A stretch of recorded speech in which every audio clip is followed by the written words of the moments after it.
আসসালামু আলাইকুম প্রিয় দর্শক, আজকে আপনাদেরকে ব্রয়লার মুরগি হাতে বাটা মশলার সাথে কষা ভুনা রেসিপিটা তৈরি করে দেখাবো। রেসিপিটি দেখার জন্য আমার সাথেই থাকবেন, সম্পূর্ণ ভিডিওটি দেখার অনুরোধ থাকলো।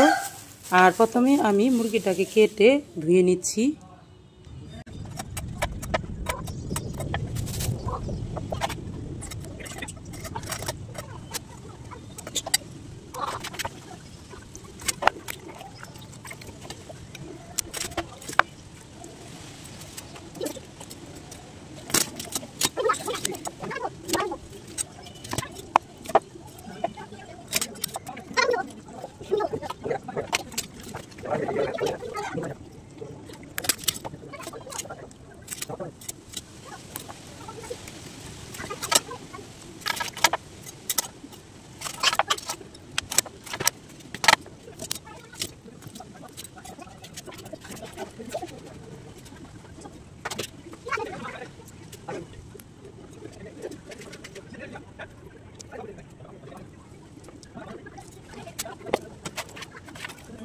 মুরগিটা কিন্তু আমার ধোয়া হয়ে গেছে। এখন মুরগিটাকে ভুনা করতে নিয়ে যাচ্ছি। এখন আমি সব ধরনের গরম মশলাকে পাটায় বেটে নিচ্ছি, আদা, রসুন, জিরা, গরম মশলা।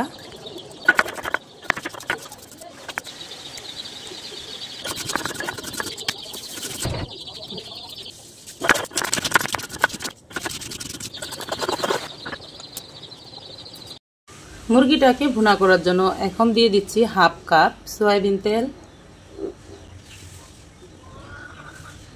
এখন এখানে দিয়ে দিচ্ছি আমি 2 কাপ পেঁয়াজ কুচি।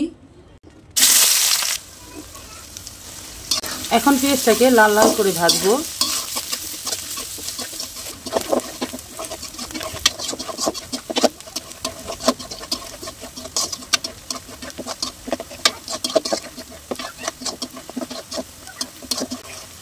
পেঁয়াজটাকে যদি একটু বেশি করে ভাজা যায় তাহলে কিন্তু তরকারিটা মিষ্টি লাগবে না।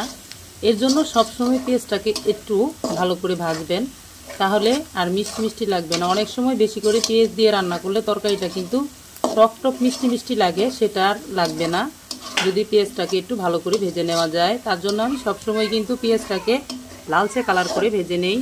এখন আমি এখানে দিয়ে দিচ্ছি 1.5 টেবিল চামচ পরিমাণ আদা বাটা আর 1.5 টেবিল চামচ পরিমাণ রসুন বাটা। এগুলো তেলের উপর খুব ভালো করে ভাজবো যাতে এক্সট্রা কোনো কাঁচা গন্ধ না থাকে।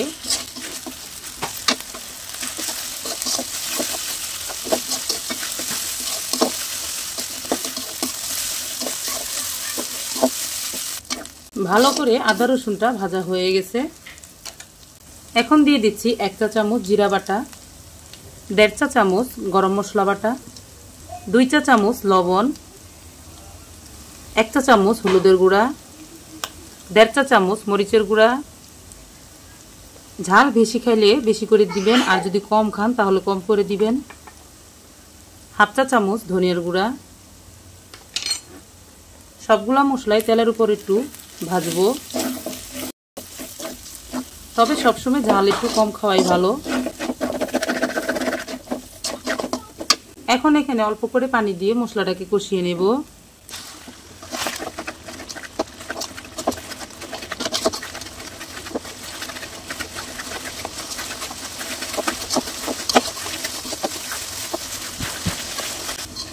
মশলাটাকে খুব ভালো করে কষিয়ে নেওয়া হয়ে গেছে। এখন আমি এখানে মুরগিগুলা দিয়ে দিচ্ছি।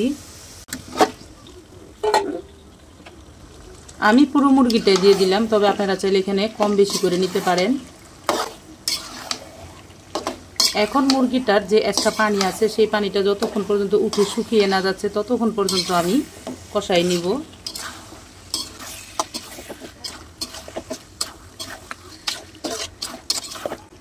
ব্রয়লার মুরগিটাকে সবসময় সাথে সাথে এনে সাথে সাথে রান্না করার চেষ্টা করবেন, সেটা খেতে অনেক ভালো লাগে।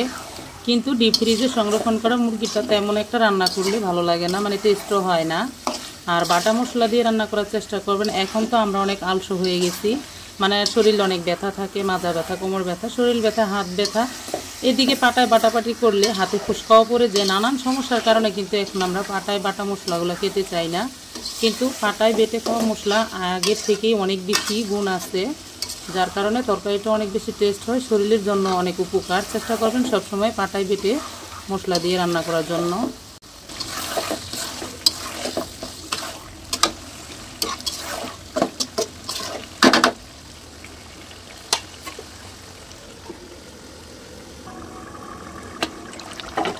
মুরগি কষানো পানির সাথে অল্প একটু পানি দিয়ে তারপরে কিন্তু একসাথে কষা ভুনাটা করে নিতে হবে, যাতে পরবর্তীতে আর পানিটা দেওয়া না লাগে। এখন আমি উপর দিয়ে দিচ্ছি 4টা কাঁচা ঝাল। কষা ভুনাটা কিন্তু প্রায় শেষ হয়ে যাচ্ছে, দেখতে পাচ্ছেন। আর একটুখানি পানি শুকিয়ে গেলে আমি নামিয়ে নেব। কষা ভুনা করতে হলে এখানে এক্সট্রা অনেক বেশি ঝোল দেওয়া যাবে না। যখন মুরগিটা কষানো হবে তার সাথেই হাফ কাপ পরিমাণ পানি দিয়ে ধীরে ধীরে কষিয়ে নিলেই কিন্তু কষা ভুনাটা হয়ে যাবে। আর এই মুরগিটাই খেতে কিন্তু অনেক বেশি টেস্ট।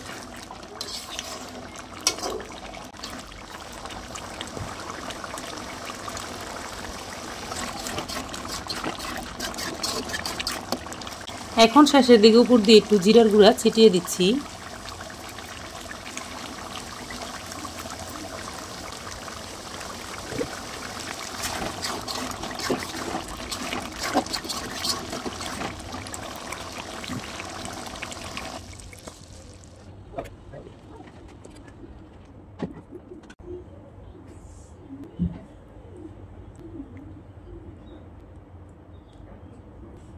প্রিয় দর্শক, কেমন লাগলো আজকের এই রেসিপি? আশা করি অনেক বেশি ভালো লাগবে। যদি ভালো লাগে অবশ্যই ট্রাই করবেন। বেশি ভালো লাগলে আমার ভিডিওটিতে একটি লাইক দিয়ে দিতে পারেন। তবে আজ এই পর্যন্তই।